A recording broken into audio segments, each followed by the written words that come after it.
Subscribe कीजिए student point academy channel को और बेल आइकन को दबाइए स्टडी से रिलेटेड वीडियो सबसे पहले देखने के लिए। हेलो स्टूडेंट्स, स्वागत है आप सभी का स्टूडेंट पॉइंट एकेडमी में। फ्रेंड्स, आज हम बात करने जा रहे हैं मेंडेलियव्स के बारे में और उनकी पीरियोडिक टेबल के बारे में।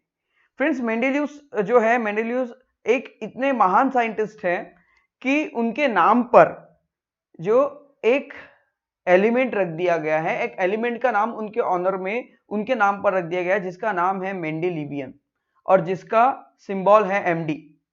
फ्रेंड्स, अगर आप देखें तो मेंडेलियव्स इतने महान साइंटिस्ट थे कि उनके बहुत जगह पर स्टैच्यूज बने हैं, स्टैच्यूज के साथ उनकी पीरियोडिक टेबल भी बनाई गई है। सो स्टूडेंट्स, आज का हमारा टॉपिक है मेंडेलियव्स पीरियोडिक टेबल और इस वीडियो में आप मेंडेलियव्स पीरियोडिक टेबल के बारे में डिटेल में जानेंगे। तो फ्रेंड्स देखिए, the Russian scientist Dmitri Mendeleev's develop the periodic table of element during the period of 1869 to 1872। देखिए 1869 टू 1872 इस पीरियड के बीच में, इस ईयर में मेंडेलियव्स ने एक पीरियोडिक टेबल बनाई और इसी पीरियोडिक टेबल के बारे में हम इस टॉपिक में पढ़ने वाले हैं।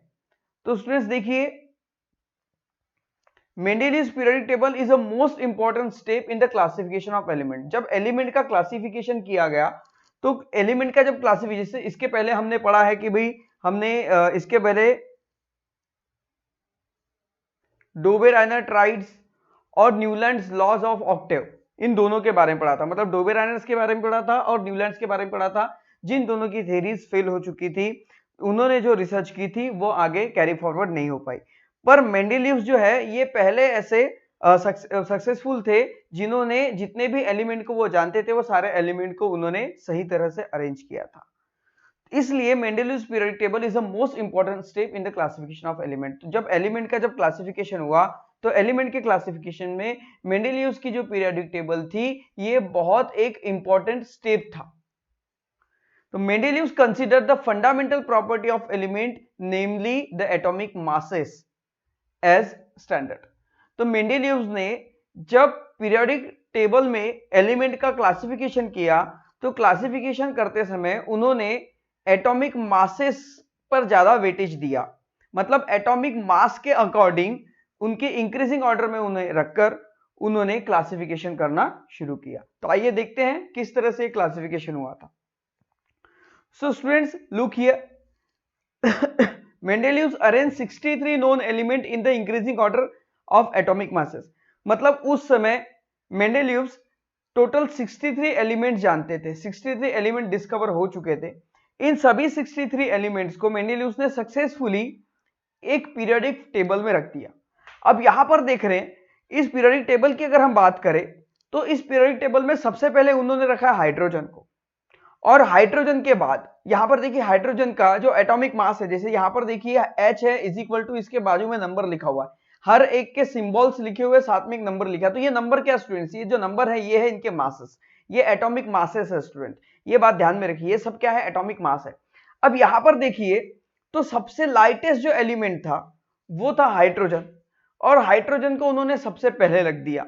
और उसके बाद देखिए 1 के बाद डायरेक्ट 7 है, इसके बाद कोई भी इसके पास वाला नंबर नहीं है। तो उन्होंने क्या किया कि भाई देखिए अब ये हाइड्रोजन है, हाइड्रोजन के बाद उन्होंने लिथियम को रख देना था, पर उन्होंने लिथियम को नहीं रखा। उन्होंने क्या किया, इतनी जगह यहां पर छोड़ दी और उसके बाद लिथियम को हाइड्रोजन के नीचे रख दिया। ऐसा क्यों किया उन्होंने, क्योंकि देखिए एक उन्होंने दो चीजें ध्यान में रखी थी। जब उन्होंने एलिमेंट का क्लासिफिकेशन किया उन्होंने दो बातें ध्यान में रखी। First, according to their atomic masses and according to their properties. अब प्रॉपर्टी कुछ भी हो सकती है, प्रॉपर्टी केमिकल प्रॉपर्टी के अकॉर्डिंग, फिजिकल प्रॉपर्टी के अकॉर्डिंग, या ऑक्सीडेशन, रिडक्शन, उनके अकॉर्डिंग। तो जो भी एक सिमिलर प्रॉपर्टीज के अकॉर्डिंग उन्होंने उसे रखना शुरू कर दिया। तो देखिए हाइड्रोजन के बाद सीधा जो एलिमेंट था वो था लिथियम, जिसका एटॉमिक मास था 7, हाइड्रोजन का 1। अब लिथियम जो है ये हाइड्रोजन के साथ सिमिलरिटी शो करता था, इसलिए लिथियम को हाइड्रोजन के नीचे रख दिया। उसके बाद उन्होंने बेरियम रखा, फिर बोरॉन, फिर कार्बन, फिर नाइट्रोजन, ऑक्सीजन, इस तरह से वो रखते गए। उसके बाद फिर यहां पर देखिए अब ये जो सोडियम है उन्होंने यहां पर रख देना था, यहां पर उन्होंने सोडियम रख दिया था, पर यहां पर उन्होंने सोडियम रखा क्या, नहीं रखा। क्यों, क्योंकि सोडियम सिमिलरिटी शो करता है लिथियम के साथ। वैसे मैग्नीशियम सिमिलरिटी शो करता है बेरियम के साथ, एल्यूमिनियम सिमिलरिटी शो करता है बोरॉन के साथ। तो ये सब कैसे है, एक के नीचे एक उन्होंने रखते गए ताकि वो एक उनकी सिमिलर प्रॉपर्टी भी हो जाए और साथ में इंक्रीजिंग ऑर्डर भी आ जाए। तो इस तरह से उन्होंने पूरे टेबल्स में मतलब पूरे एलिमेंट को एक पीरियोडिक टेबल में इस तरह से उन्होंने रखा। तो इस तरह से मेंडेलियव्स ने अरेंज किए पूरे 63 एलिमेंट जो वो जानते थे। और यहां पर एक और बात ध्यान में रखनी है दोस्तों हमें, तो देखिए यहां पर बहुत सारी वैकेंट स्पेसेस उन्होंने भी छोड़ी है, और ये वैकेंट स्पेसेस वो हैं जो आगे एलिमेंट डिस्कवर हो सकते हैं। मतलब उन्होंने ये भी प्रेडिक्ट कर लिया था कि आगे आने वाले एलिमेंट जो होंगे वो इन ब्लैंक स्पेस में ही आएंगे। और इसी के बारे में आइए अब आगे पढ़ते हैं। तो देखिए स्टूडेंट्स, जब मेंडेलियव्स ने क्या किया, then transform into the periodic table of element, मतलब उन्होंने क्या किया कि सब पूरे के पूरे 63 एलिमेंट को ध्यान में रखा और उन 63 एलिमेंट को उन्होंने एक पीरियोडिक टेबल में अरेंज करना शुरू कर दिया according to physical and chemical properties of element. और उन्होंने किस तरह से अरेंज किया, एलिमेंट की फिजिकल और केमिकल प्रॉपर्टीज को ध्यान में रखते हुए उन्होंने फिजिकल केमिकल प्रॉपर्टीज को ध्यान में रखा और साथ हमें उनके जो एटॉमिक मासेस है उनके इंक्रीजिंग ऑर्डर को भी ध्यान में रखा और उसके अकॉर्डिंग उन्होंने सारे एलिमेंट्स को पीरियोडिक टेबल में अरेंज कर दिया। Then students, Mendeleev organized the periodic table on the basis of chemical and physical properties of element. These were the molecular formula of hydrides and oxide of element, melting point, boiling points and densities of the element and their hydrides and oxides. तो देखिए जब elements को arrange किया गया periodic table में तो किस तरह से ध्यान में रखा गया, एक तो ascending order, okay, increasing order उनके एटॉमिक मासेस का, उसके बाद उनकी फिजिकल और केमिकल प्रॉपर्टीज, साथ में उनका बॉइलिंग पॉइंट, मेल्टिंग पॉइंट, उनकी डेंसिटीज या फिर उनके हाइड्राइड्स क्या है या ऑक्साइड्स क्या है, मतलब कहां पर सिमिलरिटी शो करेगा, क्या केमिकल प्रॉपर्टीज में सिमिलरिटी शो करेगा, मेल्टिंग पॉइंट में सिमिलरिटी शो करेगा, बॉइलिंग पॉइंट में सिमिलरिटी शो करेगा या डेंसिटी में सिमिलरिटी शो करेगा या फिर हाइड्राइड में सिमिलरिटी शो करेगा या ऑक्साइड में सिमिलरिटी शो करेगा। तो जिसमें भी वो सिमिलरिटी शो करता है उसके अकॉर्डिंग उन्होंने उसे एक एक अलग अलग ग्रुप में रखना शुरू कर दिया। तो स्टूडेंट्स देखिए, Mendeleev observe that element having similar physical and chemical property repeat after definite interval. तो जैसे जैसे उन्होंने एलिमेंट को इंक्रीजिंग ऑर्डर में रखना शुरू कर दिया टेबल में, तो उन्होंने देखा कि कुछ समय के बाद एलिमेंट जो है वो अपनी सिमिलरिटी शो करता है। जैसे हाइड्रोजन के बाद लिथियम सिमिलरिटी शो करता है, लिथियम के बाद सोडियम जो है वो लिथियम से सिमिलरिटी शो करता है, सोडियम के बाद पोटेशियम जो है वो सोडियम से सिमिलरिटी शो करता है। ओके, तो इस तरह से उन्होंने देखा कि हर एक एलिमेंट जैसे जैसे आगे बढ़ते जा रहे हैं तो कुछ एलिमेंट ऐसे हैं जो एक दूसरे से सिमिलरिटी शो कर रहे हैं, तो उन्होंने उन्हें क्या किया, एक ग्रुप में रखना शुरू कर दिया। तो देखिए, on the basic of this finding Mendeleev stated the following periodic law. और इसी बात को ध्यान में रखते हुए, कौन सी बात को ध्यान में रखते हुए, उनके एटॉमिक मासेस, उनकी physical chemical properties, boiling point, melting point, hydrides, okay, उनकी डेंसिटी, ऑक्साइड, इन सब बातों को ध्यान में रखते हुए उन्होंने एक पीरियोडिक टेबल यहां पर बनाया, उन्होंने अपना एक लॉ बनाया। तो उनका जो लॉ था, उनका लॉ क्या था, यहां पर देखिए, the according to Mendeleev's periodic law, यहां पर हम कैसे पढ़ेंगे उनके लॉस को, according to Mendeleev's periodic law properties of element are periodic function of their atomic masses. देखिए यहां पर आपको एक बात ध्यान में रखनी है, क्या है भाई, properties of element, properties of element, sorry, properties of element are periodic function of their atomic masses. मतलब कि एलिमेंट की जो प्रॉपर्टी है, एलिमेंट की जो प्रॉपर्टी है, प्रॉपर्टीज ऑफ एलिमेंट, इनको पीरियोडिक फंक्शन मतलब पीरियोडिक टेबल में रखा गया, और इनको जो पीरियोडिक टेबल में रखा गया उनके एटॉमिक मासेस के अकॉर्डिंग रखा गया। तो जब एटॉमिक मासेस के अकॉर्डिंग उनको पीरियोडिक टेबल में रखा गया तो उनकी प्रॉपर्टीज यहां पर सिमिलर शो करती है। So properties of element are periodic function of their atomic masses, ये उनका लॉ था, ये लॉ उन्होंने हमें दिया। उसके बाद देखिए स्टूडेंट्स, अब यहां पर देखिए हम इस पीरियोडिक टेबल की बात करें तो the vertical column of Mendeleev's periodic table are called group. तो जो वर्टिकल कॉलम होता है, जैसे ये है, ये ओके, ये है वर्टिकल कॉलम, ओके, मतलब कॉलम जो खड़े होते हैं, ओके, तो ये जो कॉलम है इन्हें कहा जाता है ग्रुप। और ये जो रोज है, ओके, ये पीरियड्स है, मतलब यहां पर देखिए ये एक पीरियड हुई, ये एक पीरियड हुई, ओके, ये तीसरे नंबर की एक पीरियड हुई, ये चौथे नंबर की एक पीरियड हुई, तो ओके, तो ये जो देखिए यहां पर जो वर्टिकल है, ओके, यहाँ पे जो खड़े हैं वर्टिकल है उन्हें ग्रुप कहा गया, और जो हॉरिजॉन्टल है उन्हें पीरियड कहा गया। तो स्टूडेंट्स, द जनरल मॉलिक्यूलर फॉर्मूले of compound shown R2 part of Mendeleev's periodic table are written as R2O, R2O2, R2O3 etc. in the upper part in the present system। तो यहां पर देखिए उन्होंने क्या किया, जब इस तरह से अपनी जो पीरियोडिक टेबल बनाई, इस पीरियोडिक टेबल में उन्होंने यहां पर देखिए इस तरह से रखना शुरू किया, जैसे यहाँ पे लिखा R2O या फिर R2O3। अब ये है क्या, ये R2O2 ये है क्या? अब देखिए ये R जो है, यहाँ पर देखिए R जो है ये कंसर्ड एलिमेंट है। कंसर्ड एलिमेंट मतलब कुछ भी हो सकता है, जैसे मान लीजिए अभी पहले के जमाने में, पहले के समय में ये इसे इस तरह से लिखा जाता था R2O, ओके। अब यहाँ पे R के बदले अगर हम हाइड्रोजन रख दे तो ये हो जाएगा H2O। तो ये पहले के टाइम में ऐसे लिखा जाता था, पर आज के टाइम में इसे ऐसा लिखा जाता है H2O। तो यहाँ पर जो R है स्टूडेंट्स, ओके, ये कंसर्ड एलिमेंट है, मतलब इस R के बदले कोई भी एलिमेंट हो सकता है, ओके, जैसे कि भाई H2O2 या H2O3। तो यहां पर देखिए ये जो R, ओके, ये जो R है, इस R के बदले कोई भी एलिमेंट यहां पर हो सकता है जो उसके साथ कंबाइन करेगा।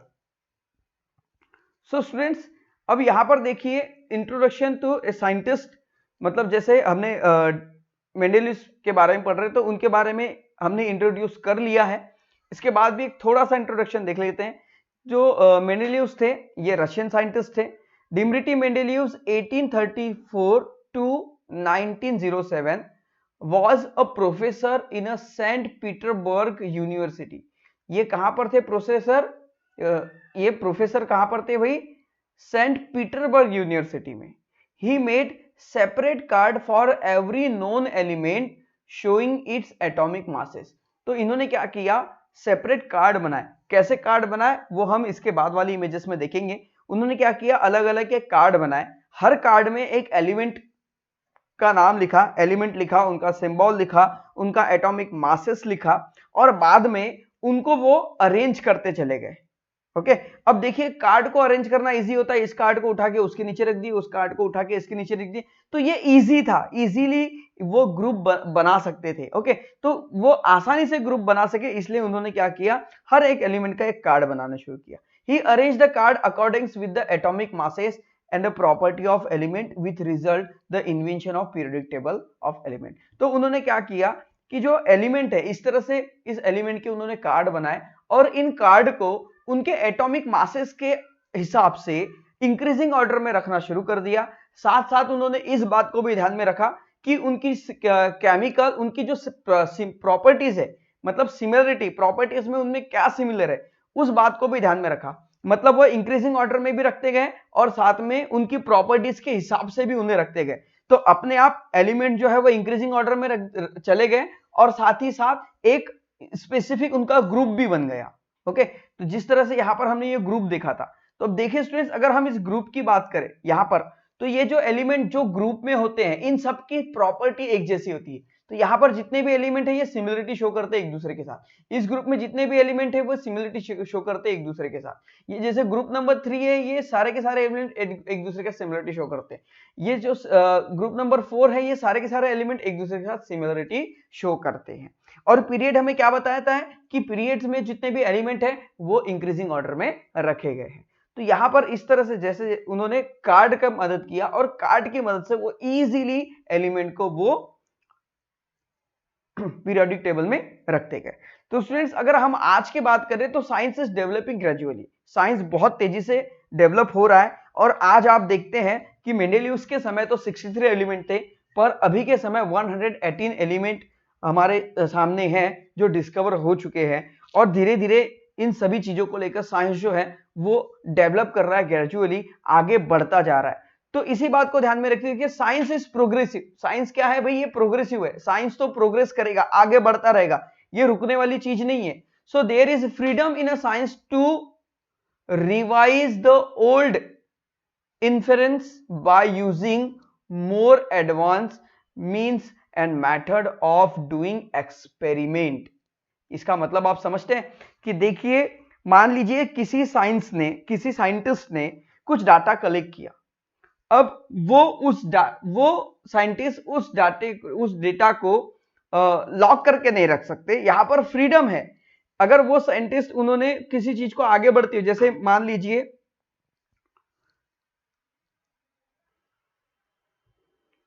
डोबेरानर की ट्राइड्स थी, तो डोबेरानर की ट्राइड्स की मदद न्यूलैंड्स ने ली, और न्यूलैंड्स ने जो यहां पर डिस्कवर किया था उसकी मदद किसने ली, मेंडेलियस ने। तो वो जानते थे कि साइंस में ये बहुत एक फ्रीडम है, एक बहुत अच्छी बात है कि किसी भी खोज को, जो भी रिसर्च होती है उसे फिर से रिवाइज करके उस पर फिर से रिसर्च की जा सकती है। तो वे जानते थे, इसलिए उन्होंने क्या किया, उन्हें पता है कि साइंस जो है ये प्रोग्रेस करने वाला है। इस बात को ध्यान में रखते हुए this characteristic of science are clearly seen in Mendeleev's periodic table, और यही बात मेंडेलियस पीरियोडिक टेबल में मतलब आसानी से दिखाई देती है। ये कैसे दिखाई देती है, यहां पर हम देखेंगे कि कैसे हमें पता चलता है मेंडेलियस पीरियोडिक टेबल को देखते हुए कि उन्होंने आगे की सोचा है। तो देखिए स्टूडेंट्स, यहाँ पर उन्होंने बहुत सारी ब्लैंक स्पेसेस रखी हुई है। अब इस ब्लैंक स्पेस में भी एलिमेंट आने वाले हैं, ये उन्हें पता है, क्योंकि साइंस जो है वो डिस्कवर करता है। ओके, साइंस में खोज होती है, आगे बढ़ता रहता है, साइंस रुकने वाली चीज नहीं है। इस बात को ध्यान में रखते हुए उन्होंने देखा कि भाई ये 40 है, ये 48 है, बहुत बड़ा डिफरेंस है इन दोनों के बीच में। ओके, जैसे 39 और 40 कोई ज्यादा डिफरेंस नहीं है, पर इनके बीच में बहुत बड़ा डिफरेंस है। मतलब यहाँ पर कोई ना कोई एलिमेंट आने वाला है, बिल्कुल यहाँ पे कोई ना कोई एलिमेंट आने वाला है। इस बात को ध्यान में रखते हुए उन्होंने क्या कर दिया, यहाँ पर एक बॉक्स छोड़ दिया। तो देखिए इस तरह से उनका जो प्रेडिक्शन था वो भी बहुत बढ़िया था। While arranging element, Mendeleev kept this thought in mind that information available about the element is not final but could change। जब उन्होंने एलिमेंट को अरेंज किया तो एक बात उन्होंने अपने माइंड में रखा, ध्यान में रखा कि आज जो इंफॉर्मेशन अवेलेबल है ये इंफॉर्मेशन फाइनल नहीं है, ये इंफॉर्मेशन आगे जाके बदल भी सकती है। इसलिए इस बात को ध्यान में रखते हुए उन्होंने सारे एलिमेंट को अरेंज करना शुरू कर दिया। जैसे मान लीजिए स्टूडेंट्स, आज भी 118 एलिमेंट डिस्कवर है, पर जरूरी नहीं है कि इसके आगे और नए एलिमेंट नहीं आएंगे, आ सकते हैं, नई डिस्कवरी शुरू है। तो जो डेटा अभी फाइनल है जरूरी नहीं है कि वो हमेशा रहेगा, वो बदल भी सकता है। तो यही बात, मतलब दूर की सोच थी मेंडेलियव्स की। देखिए स्टूडेंट्स, अब यहां पर किस तरह से उन्होंने सोचा है। तो स्टूडेंट्स, हमने अभी तक पढ़ा था मेंडेलियव्स के बारे में, अब हम पढ़ेंगे मेंडेलियव्स के मेरिट्स के बारे में, उनके एडवांस, मतलब एक अच्छी बातें, उनमें उनकी जो ये रिसर्च थी उसमें क्या बातें अच्छी हुई उसके बारे में पढ़ेंगे, जिसे हम मेरिट्स कहते हैं। तो उनमें सबसे पहला मेरिट है, यहां पर देखिए, atomic mass of some element were revised so as to give them proper place in a periodic table in accordance with their properties. For example, the previously determined atomic mass of beryllium 14.09 was changed to correct value 9.4 and beryllium was placed before boron। अब यहां पर देखिए जब उन्होंने अपनी periodic table बनाई थी, तो पीरियोडिक टेबल बनाते समय उस समय बेरिलियम की जो एटॉमिक मासेस था वो था 14.9। क्या था भाई, 14.9। अब ये 14.9 जो है, ये देखिए ये नाइट्रोजन के बाद होना चाहिए, पर उन्होंने क्या किया, उन्होंने उसे बोरॉन के पहले रख दिया जो कि 11 है। अब ये उनका प्रेडिक्शन था, और ये उनका प्रेडिक्शन इतना सटीक बैठा कि उन्हें पता था कि आज ये इसकी वैल्यू है, ये वैल्यू इसकी चेंज हो सकती है। तो जब आगे डिस्कवरी हुई तो उसकी वैल्यू चेंज बताई गई, और उसके जो बेरिलियम जो 14.09 था, अब वो डिस्कवर होके 9.4 हो गया था और इसलिए उन्होंने देखिए बोरॉन के पहले इसे रख दिया था और ये उनके एक रिसर्च में बहुत बढ़िया एक बहुत बड़ा प्लस पॉइंट था और ये था उनका first merit.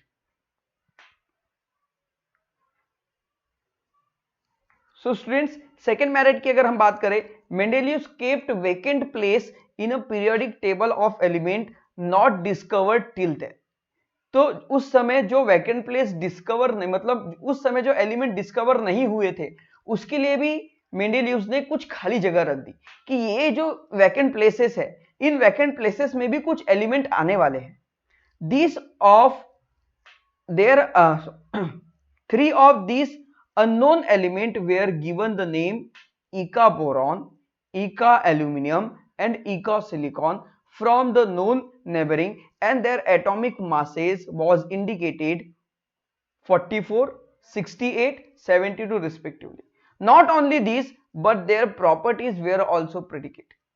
Later on these elements were discovered and the name as scandium Sc, gallium Ga, germanium Ge respectively. The properties of this element match well with those predicated by Mendeleev.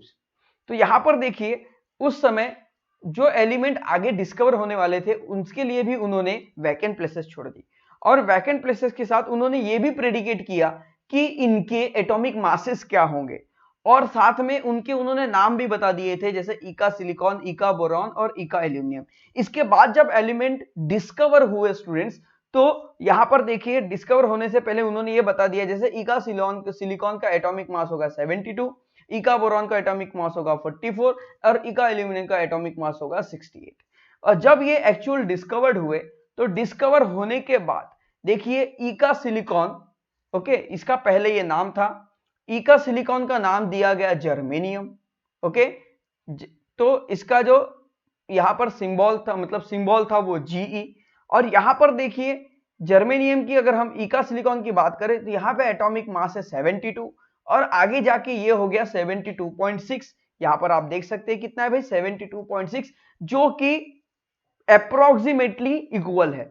उसके बाद यहां पर इका boron मतलब scandium की बात करें तो स्कैंडियम के बारे में उन्होंने बताया था कि इसका एटॉमिक मास होगा 44, जब वो डिस्कवर हुआ तो वो आ गया 45, ओके। तो एक ही का फर्क है, मतलब अप्रोक्सीमेटली अगर हम इसे ले तो ये सेम होगा। मतलब देखिए उन्होंने एलिमेंट के नाम भी डिसाइड, मतलब यहां पर प्रेडिकेट किए हुए थे और साथ ही साथ उन्होंने ये भी बताया था कि उनका एटॉमिक मास क्या होगा। एक्चुअल जब एलिमेंट फाउंड हुए तो उसका नाम बदल गया, पर यहां पर देखिए उनकी प्रॉपर्टी सेम है और वो बराबर उसी जगह पर फिट हो गए।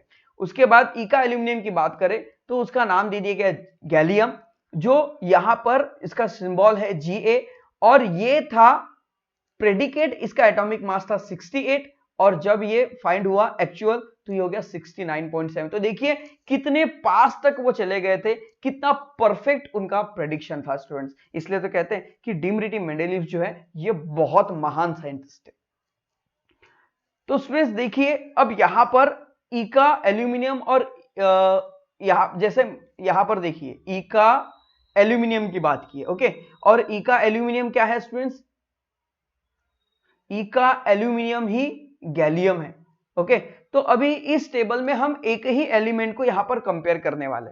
तो देखिए प्रॉपर्टीज, उसके बाद यहां पे लिखा गया इका एल्यूमिनियम, मेंडेलीव का ये प्रेडिक्शन था, और यहां पर गैलियम जब ये एक्चुअल फाइंड आउट हुआ। तो देखिए इसका एटॉमिक मास उन्होंने प्रेडिकेट किया था 68 और फाइंड हुआ 69.7। बाद में उन्होंने बताया कि इका एल्यूमिनियम की जो डेंसिटी है वो ग्राम पर सेंटीमीटर क्यूब होंगी, ओके। और इसमें उनकी डेंसिटी होगी 5.9 और जब वो एक्चुअल आई तो हुई 5.94। देखिए सिर्फ कितने पास वो पहुंच गए थे। इनकी मेल्टिंग पॉइंट इन्होंने बताया था कि मेल्टिंग पॉइंट इनका लो होगा और 30.2 डिग्री ये लो टेम्परेचर में ही आता है स्टूडेंट। फॉर्मूला ऑफ क्लोराइड, अगर इसे क्लोरीन के क्लोराइड के साथ जोड़ा जाए तो इसका फॉर्मूला होगा, जैसे इका एल्यूमिनियम के उन्होंने ई लिया था तो ECl3, तो ई के बदले अब Ga लगा दीजिए तो ये आ जाएगा GaCl3। उसके बाद फॉर्मूला ऑफ ऑक्साइड, तो ऑक्साइड के साथ जब ये मतलब ऑक्सीजन के साथ जब ये रिएक्ट करेगा तो ये हो जाएगा E2O3। यहां पर उन्होंने बताया E के बदले आप Ga लगा दो, क्योंकि यहां पर बस नाम ही तो चेंज हुआ है, GaO3। तो देखिए कितना सिमिलर है, पूरा का पूरा एकदम ये सिमिलरिटी शो करता है। नेचर में ये जो ऑक्साइड होगा ये एम्पोथेरिक ऑक्साइड होगा, और ये भी भाई एम्पोथेरिक ही फाइंड हुआ था। तो इस तरह से उनका प्रेडिक्शन जो था ये एकदम एक्चुअल और परफेक्ट था स्टूडेंट्स। तो स्टूडेंट्स जिस तरह से हर सिक्के के दो पहलू होते हैं, वैसे सभी डिस्कवरी में कुछ न कुछ बातें होती हैं, यहां पर भी हुई। जिस तरह से हमने मेंडेलियस के कुछ मेरिट्स देखे, उसी तरह से मेंडेलियस के कुछ डीमेरिट्स भी थे। ओके, वो भी हम देखने वाले हैं। इनका तीसरा मेरिट सबसे पहले हम देख ले। इनका थर्ड मेरिट था, there was no place reserve for noble gas in Mendeleev's original periodic table. Mendeleev's original periodic table में नोबल गैस के लिए कोई प्लेस उन्होंने नहीं दिया था। जब नोबल गैस जो है हीलियम, नियॉन, आर्गन, जब ये डिस्कवर हुए तो इन्होंने इन सभी को कहां पर रख दिया, जीरो ग्रुप एलिमेंट में रख दिया। और वो जीरो ग्रुप एलिमेंट ये सारे के सारे हेलोजन थे, और इन्हें उन्होंने क्या कर दिया, इसे एक जीरो ग्रुप एलिमेंट में रख दिया, क्योंकि ये सभी के सभी एक जैसी सिमिलरिटी शो करते थे और बाकी किसी और के साथ ये सिमिलर नहीं थे। ओके, इसलिए उसे इन्होंने जीरो ग्रुप एलिमेंट में रख दिया। इसके लिए उन्हें अपने टेबल्स को बिल्कुल भी डिस्टर्ब करना नहीं पड़ा था। उसके बाद देखिए यहां से शुरू होते हैं मेंडेलियस के डीमेरिट्स। तो हर चीज में कुछ अच्छी बातें होती तो कुछ बुरी बात भी होती है, और वो देखेंगे इनमें इनके डीमेरिट्स क्या थे। डीमेरिट्स में सबसे पहला पॉइंट देखिए students, the whole number atomic masses of element cobalt and nickel is the same.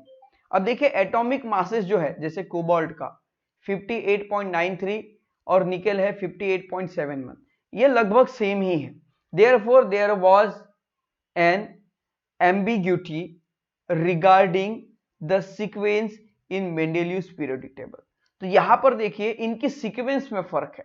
अब यहां पर जो है ये 93 है पॉइंट के बाद, और ये पॉइंट के बाद 71 है, तो ये पहले होना था, ये बाद में होना था। अब यहां पर देखिए गड़बड़ हो गई, यहां पे इन्होंने उसे पहले रख दिया, उसे बाद में रख दिया।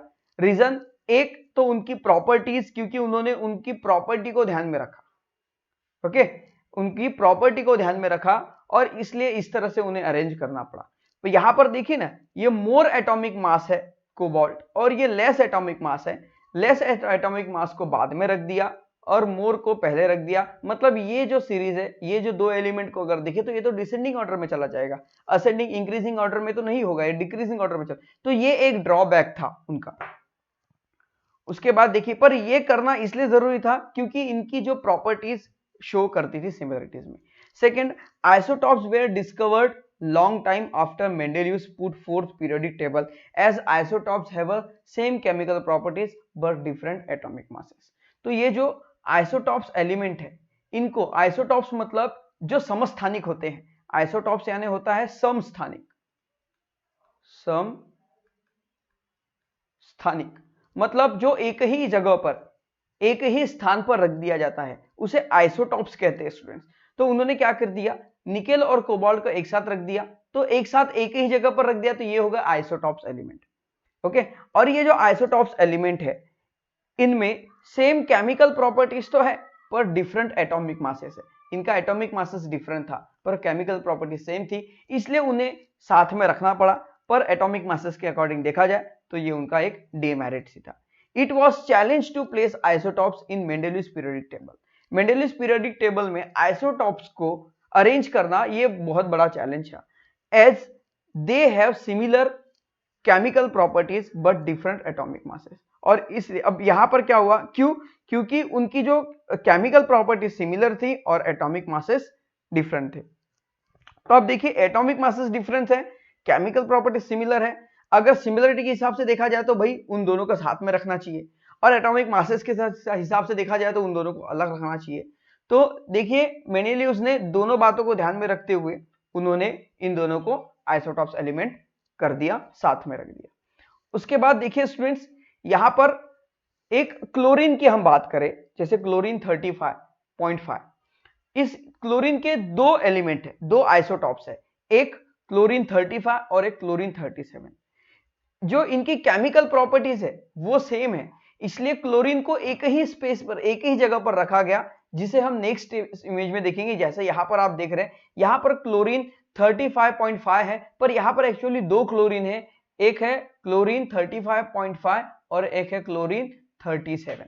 ओके, और इन दोनों को उन्होंने क्या कर दिया, सेम पोजीशन दे दिया। दोनों के एटॉमिक मासेस अलग अलग है, ओके, पर इनकी प्रॉपर्टी सेम होने की वजह से उन्होंने उसे क्या कर दिया, आइसोटॉप्स एलिमेंट बता दिया, उसे एक ही जगह पर रख दिया। उसके बाद देखिए, when element are arrange as per their atomic masses the periodic table, the increasing in atomic mass does not appear to be uniform.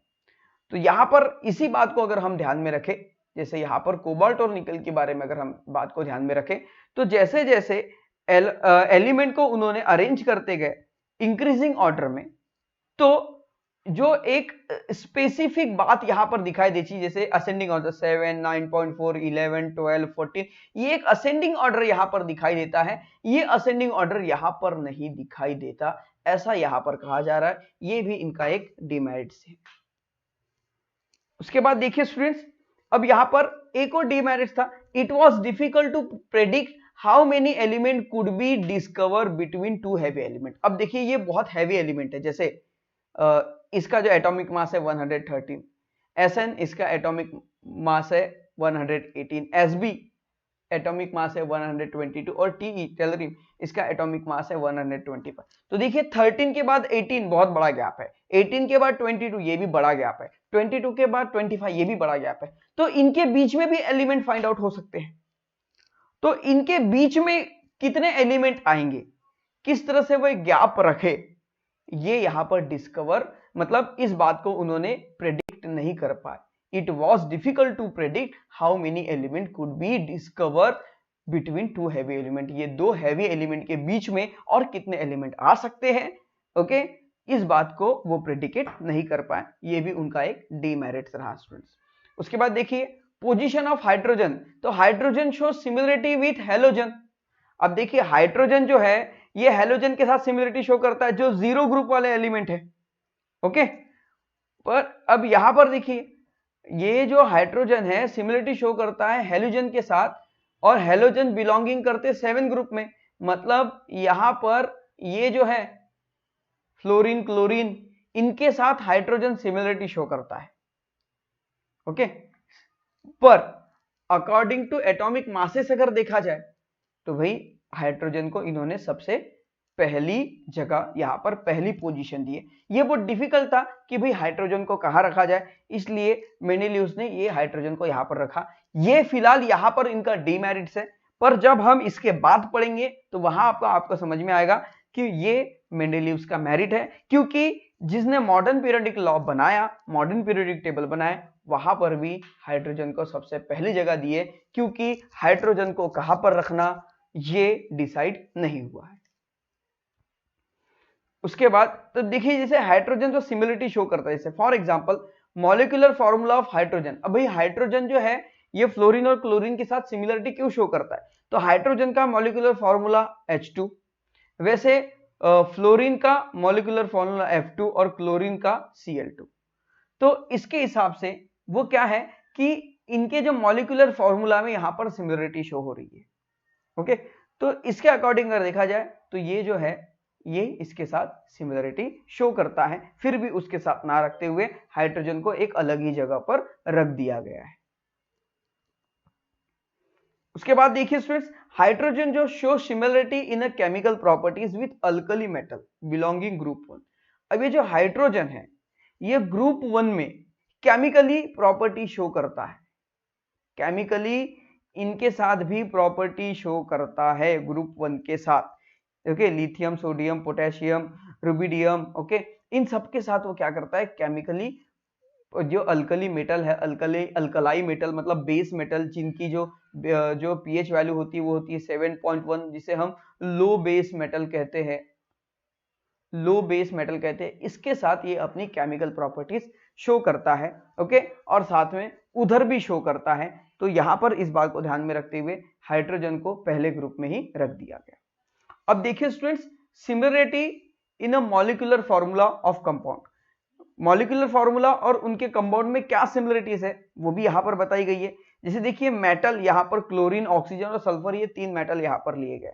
अब कंपाउंड ऑफ हाइड्रोजन की बात करें, ओके, तो देखिए हाइड्रोजन क्लोरीन के साथ मिलेगा तो हाइड्रोजन क्लोराइड बनेगा।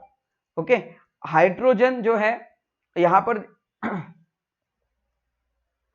क्लोरीन जब सोडियम के साथ मिलेगा तो सोडियम क्लोराइड बनेगा। उसी तरह से हाइड्रोजन जब ऑक्सीजन के साथ मिलेगा तो ये वाटर बन जाएगा। उसी तरह सोडियम जब ऑक्सीजन के साथ मिलेगा तो ये सोडियम ऑक्साइड बन जाएगा। उसी तरह हाइड्रोजन जब सल्फर के साथ मिलेगा तो हाइड्रोजन सल्फाइड बनाएगा।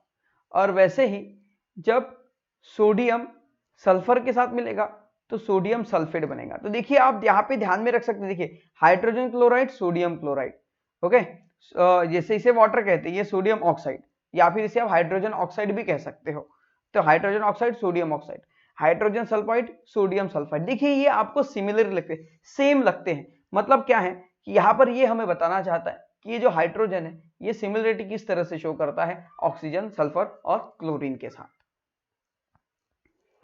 तो देखिए students, it cannot be decided whether the correct position of hydrogen is in the group of alkali metal in a group 1 or halogen group 2। अब देखिए हाइड्रोजन इनके साथ भी सिमिलरिटी शो करता है और हाइड्रोजन इनके साथ भी सिमिलरिटी शो करता है, इसलिए ये डिसाइड ही नहीं हो पाया कि हाइड्रोजन को यहां रखे या यहां रखे। इसलिए उन्होंने क्या कर दिया, एक तो यहां पर दो चीजें सिमिलरिटी शो करती थी, एक इनकी प्रॉपर्टी, दूसरी इनका एटॉमिक मास। तो इसके हिसाब से उन्होंने पहले ग्रुप में ही हाइड्रोजन को सबसे ऊपर रख दिया। तो स्टूडेंट्स देखिए इस तरह से ये था पूरा का पूरा मेंडेलियस पीरियोडिक टेबल के बारे में एक इंफॉर्मेशन। आई होप दैट ये वीडियो थोड़ा बड़ा हो गया, एक छोटा सा टॉपिक है, पर इस छोटे से टॉपिक को डिटेल में समझाने के लिए इस वीडियो को थोड़ा बढ़ाना पड़ा स्टूडेंट्स। तो आई होप दैट ये वीडियो आपको क्लियर हो चुका होगा, आपको पूरी बातें क्लियर हो गई होंगी मेंडेलियस पीरियोडिक टेबल्स के बारे में, मेंडेलियस पीरियोडिक टेबल की क्या खासियत है, क्या उनके मेरिट्स है, क्या डीमेरिट्स है, ये सारी बातें। तो आई होप दैट ये वीडियो आपको अच्छा लगा होगा। अगर वीडियो पसंद आए तो वीडियो को लाइक कीजिए, चैनल को सब्सक्राइब कीजिए, हमारे साथ बने रहिए और देखते रहिए स्टूडेंट पॉइंट अकेडमी। तो मिलते हैं फ्रेंड्स नेक्स्ट वीडियो में, तब तक के लिए बाय बाय।